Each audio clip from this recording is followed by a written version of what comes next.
OBC के प्रति जो हिंसाएं हैं उनमें कमी होने के बजाय बढ़ोतरी हुई है।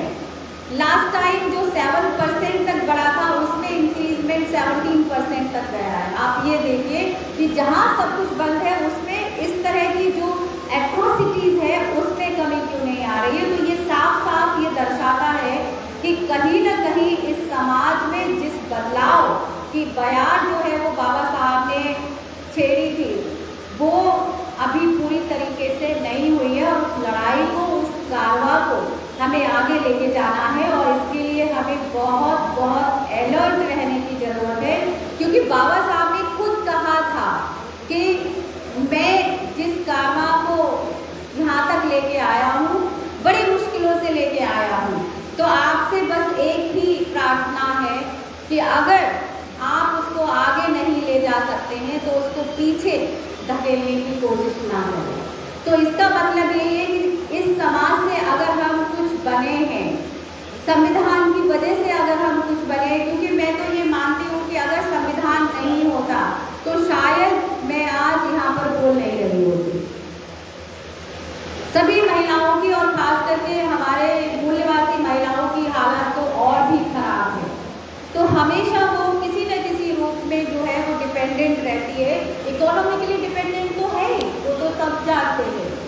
तो लेकिन जो इकोनॉमिकली इंडिपेंडेंट महिला है वो भी कहीं ना कहीं साइकोलॉजिकली और मानसिक रूप से जो है वो खुद ब खुद इतनी जो सोशलाइजेशन प्रोसेस में डिपेंड कर दी जाती है कि वो कभी अपोजिशन में जा ही नहीं सकती, कभी गलत बात का विरोध कर ही नहीं सकती। और जो ऐसा करते हैं तो उनके साथ किस तरह का बर्ताव होता है वो तो आप सभी खुद महसूस कर सकते हैं अपने परिवारों के एग्जाम्पल से। अच्छा, बहुत बोलने लगी हो, बाहर मीटिंग में जा रही हो तो बहुत पर निकल आए हैं, ज़्यादा पढ़ लिख गई हो, अब ये करोगी, अब ये वो करोगी। तो ये सब घर की कहानी है और इसीलिए हमें इसलिए ज़्यादा रिस्पॉन्सिबल होना है क्योंकि change starts with the family. जो परिवर्तन है वो हमारे परिवारों से शुरू होता है। क्योंकि हम एग्जाम्पल कैसे बनेंगे अगर हम ये कहें कि जाति व्यवस्था खत्म होनी चाहिए, तो वो जाति व्यवस्था हम कौन होते हैं ये कहने वाले खत्म होनी चाहिए? क्या आपने उसके लिए कोई एफर्ट किए? क्या आप ऐसा एग्जाम्पल दे सकते हैं कि हाँ हमने ऐसा किया? मैंने की इंटरकास्ट मैरिज, मैं कह सकती हूँ। मैंने की लव मैरिज, मैं कह सकती हूँ। लेकिन इसका मतलब ये थोड़े है कि हमने परिवार तोड़ दिया, हमने लोगों को साइड कर दिया, ऐसा थोड़ा ही है। बहुत स्ट्रगल किया, बहुत 10-15 सालों तक। तो ये जो संघर्ष का रास्ता जो बाबा साहब ने बताया वो बहुत बहुत कठिन है, आसान नहीं है। क्योंकि यहाँ पर हमको खुद से, खुद परिवार में, खुद अपने समाज में, अपने लोगों से लड़ना है। पहले हमको अपने लोगों की मानसिकता को ठीक करना है, तब हम बाहर कह सकते हैं। अगर हम कास्ट प्रैक्टिस को खुद फॉलो कर रहे हैं, हम कंसेप्ट दे रहे हैं मूल्यवासी का और हम उसमें कह रहे हैं कि ये तो वाल्मीकि है, ये तो जाटव है, ये खटीक है, तो फिर हम किस तरह के मूल्यवासी समाज की संकल्पना कर रहे हैं? क्या हम सभी जातियों में बिना किसी भेदभाव के अपने लड़के लड़कियों की शादी करने के लिए तैयार हैं? नहीं। क्या हम सभी के साथ बैठ के रोटी खाने को तैयार हैं? नहीं।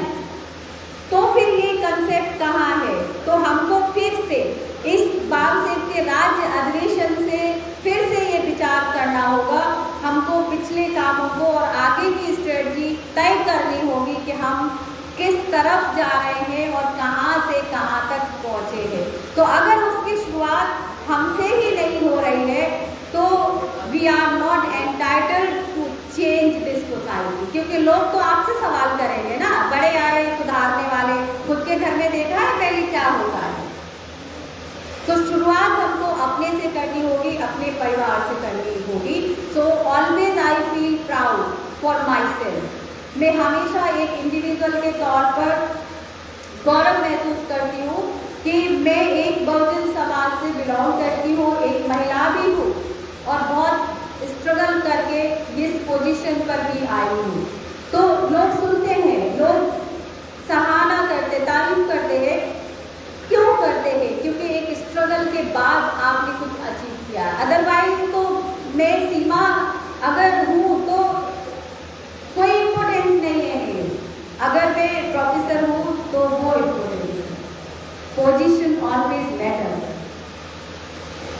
तो पोजीशन हमको कायम करनी पड़ेगी। पोजीशन का मतलब ये नहीं है कि आप किसी सरकारी पद पर ही हो।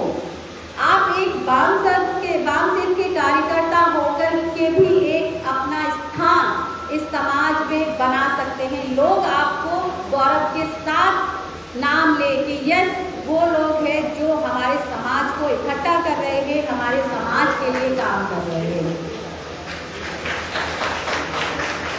अब तालियां बजाएंगे तो बजाई दो सब लोग जोर से।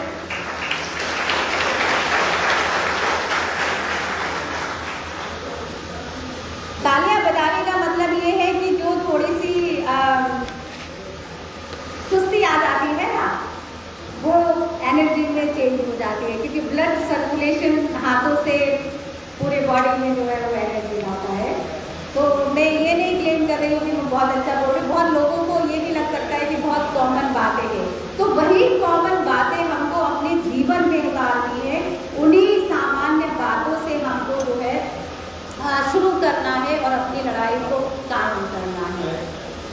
हंगामा खड़ा करना मकसद नहीं है मेरा, हंगामा खड़ा करना मकसद नहीं है मेरा।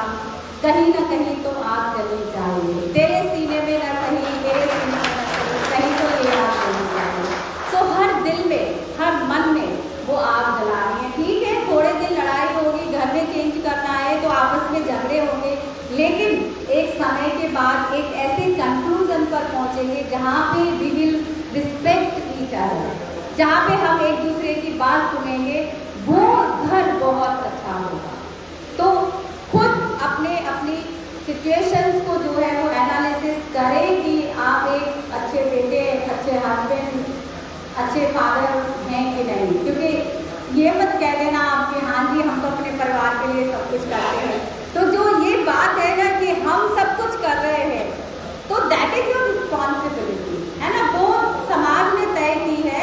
लेकिन इसके बदले आप बहुत कुछ ले लेते हैं कि जो आप रोटी, कपड़ा और मकान जो देते हैं महिलाओं को रहने के लिए, तो वो मांगती थोड़े है कि आप हमको दे दो, क्योंकि वो आपकी ज़रूरत भी है, इस समाज की ज़रूरत है, परिवार की ज़रूरत है, इसलिए वो चाहिए। लेकिन जो एक डोमिनेटिंग जो ये कल्चर है कि हम तुमको खिला पिला रहे हैं इसलिए तुमको ये करना पड़ेगा, और कभी कभी तो ऐसा भी होता है कि पूरी ज़िंदगी जिस औरत ने उस घर को बनाने में, बच्चों को बनाने में निकाल दी, और किसी भी टाइम, किसी भी मोमेंट पर ये कहते हुए देर नहीं लगती, तुम्हें रहना है तो रहो, नहीं तो जाओ। होता है ऐसा, होता है कि नहीं? मैं कोई दूसरी दुनिया की बात नहीं कर रही हूँ, यही आप लोगों की दुनिया की बात कर रहे हैं।